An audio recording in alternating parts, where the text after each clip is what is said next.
integrations with certain cloud-based services. And there are two ways to find those services.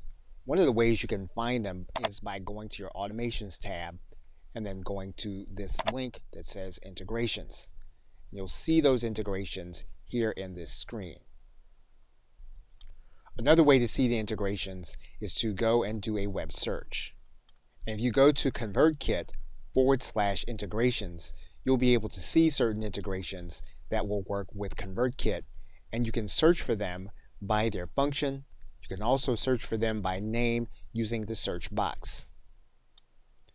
For example, if you're looking for integrations for e-commerce, you can click this link that says e-commerce. You'll be able to find the integrations to work with here in this area. For example, if you were to go to fulfillment, you'll see here that there's going to be an integration here for Wishlist Member, which is a WordPress plugin. Now, going back to the Automations tab, one of the things you're going to note is that all of the integrations are not present on this page. So if you want a true reflection of the automations, you will need to go to convertkit.com/integrations.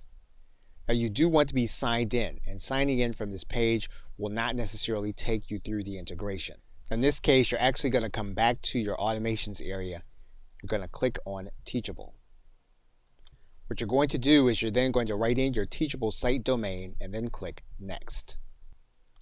Once you're connected successfully, you'll then click Next.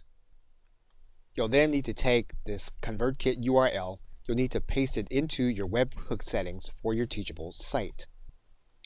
Now, this is going to be a case where you're going to need to upgrade your plan with Teachable in order to use the webhook inside of ConvertKit. And so every integration is going to work slightly different.